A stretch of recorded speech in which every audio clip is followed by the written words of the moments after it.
శాసనసభ శాసన మండలి ప్రతిపక్ష పెద్దలు సిపిఐ రాష్ట్ర కార్యదర్శి చాడా వెంకటరెడ్డి గారు మరి ఇతర పెద్దలందరూ వచ్చారు.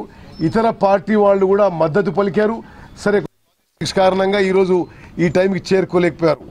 అంటే తెలంగాణ రాష్ట్రంలో అన్ని పార్టీల తరఫు నుంచి ఈ భూ కుంభకోణంపై భారత హోంమంత్రికి రిప్రజెంటేషన్ ఇచ్చే క్రమంలో ఇక్కడికి రావడం జరిగింది. మరి దీంట్లో ఈ మధ్య మీ అందరూ తెలుసు, మియాపూర్ అనే చోట 800 ఎకరాల ల్యాండ్ స్కామ్ జరిగింది.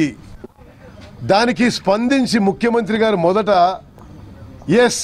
ఇది 10,000 కోట్ల ల్యాండ్ స్కామ్ అని ప్రభుత్వం గుర్తిస్తుంది, దాని కింద తెలంగాణ రాష్ట్రంలో ఉన్న సబ్ రిజిస్టర్ అందరినీ మార్చేశాడు. Every one of sub registrar Telangana state was transferred. ఒక 4-5 కేసులు పెట్టారు, ఇద్దరిని జైలుకు పంపించారు. Registration procedures have been change. గతంలో ఉన్న రిజిస్ట్రేషన్ ప్రొసీజర్స్ మార్చేశారు. మళ్ళీ ఏం జరిగిందో ఏమో. ఆ తర్వాత సరే ఆ సబ్ రిజిస్టర్ ఇంట్లో ఏసీబీ రేడ్ జరిగితే ఒక ఆయన ఇంట్లో 100 కోట్లు, ఇంకో ఇంట్లో 200 కోట్ల ఆస్తులు, మరి క్యాష్ బంగారం దొరికినాయి. ఇవన్నీ జరిగిన తర్వాత అకస్మాత్తుగా ఏం జరిగిందో ఏమో, ముఖ్యమంత్రి గారు ఏమీ జరగలేదు, ఏమీ ల్యాండ్ పోలేదు, ఒక సెంటు భూమి గవర్నమెంట్కి అనే స్టేట్మెంట్ ఇవ్వడం జరిగింది. ముఖ్యమంత్రి గారు ఏమీ జరగలేదంటే రాష్ట్ర ప్రభుత్వం కింద ముఖ్యమంత్రి కింద పనిచేసే సిఐడి డిపార్ట్మెంటు ఈ విషయంలో ఇంపార్షియల్గా ఎంక్వైరీ చేయగలుగుతారా? చేయలేరు అని చెప్పి మా అభిప్రాయం. అదేవిధంగా ఎవరైతే ఈ కేసులో అక్యూజ్డ్ ఉన్నారో వారి బెయిల్ పిటిషన్ సుప్రీంకోర్టులో చీఫ్ మినిస్టర్ గారి స్టేట్మెంటే కోట్ చేశారు. ఏమీ నష్టం జరగలేదు, అంత బాగానే ఉందని. దాని మీద సుప్రీంకోర్టు బెయిల్ ఇచ్చింది. మరి అయితే అంతా బాగానే ఉంటే గవర్నమెంట్ సరి అయిన ఈ విషయంలో వాదించలేని ఆరోపణలు కూడా ఉన్నాయి. మరి టిఆర్ఎస్ పార్టీలో ఈరోజు ప్రముఖ పాత్ర పోషిస్తున్న TRS party secretary general Rajya Sabha MP Keshava Rao garu వారు స్వయాన వారి కుటుంబ సభ్యుల పేరు మీద 50 ఎకరాలు రిజిస్ట్రేషన్ చేసుకుని తర్వాత రిజిస్ట్రేషన్ రద్దు చేసుకుండు. అంటే జరిగిందా లేదా ఇది చాలా స్పష్టంగా అవపడుతుంది.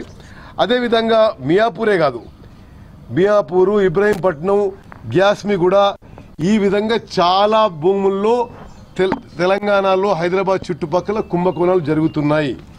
అదేవిధంగా దీంట్లో కొంత ల్యాండ్ కేంద్ర ప్రభుత్వానికి సంబంధించింది, కొంత ల్యాండ్ సిఆర్పిఎఫ్కి అలాట్ అయింది, కొంత ల్యాండ్ ఎనిమీ ప్రాపర్టీ కింద ఎవాక్యూ ప్రాపర్టీ కింద వస్తుంది, అది కేంద్ర ప్రభుత్వం దానికి కస్టోడియను. మేము రాజ్నాథ్ సింగ్ గారికి ఈ రిప్రజెంటేషన్లో ఏమని రాసామంటే రాష్ట్ర ప్రభుత్వం ఆధ్వర్యంలో ఉన్న సిఐ దీనికి ఇంపార్షియల్గా ఎంక్వైరీ చేయలేరు, ఇది మీరు సిబిఐ ఎంక్వైరీ చేసి దోషులను శిక్షించాలి, కేంద్ర ప్రభుత్వాల ఆస్తులను కాపాడాలని చెప్పి ఈ రిప్రజెంటేషన్ తయారు చేసి ఇది వారికి ఇవ్వడానికి ఢిల్లీకి వచ్చాము. కానీ దురదృష్టవశాత్తు కేంద్ర హోంమంత్రి గారు మాకు అపాయింట్మెంట్ ఇవ్వడానికి సుముఖంగా లేడు. నిన్న ఒక కారణం చెప్పిండ్రు, ఈరోజు అడుగుతానేమో ఆరోగ్యం బాగాలేదంటారు. సరే ఆరోగ్యం బాగాలేకుంటే విషయమే స్పీడీ రికవరీ.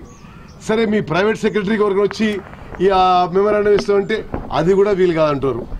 మరి తెలంగాణ సమాజం ఒకటి గుర్తుపెట్టుకోవాలి, టీఆర్ఎస్ మీద ఆరోపణలు వచ్చినాయి, సిబిఐ ఎంక్వైరీ ఆర్డర్ చేస్తుంటే బీజేపీ ప్రభుత్వం ఎందుకు వెనకాడుతుంది?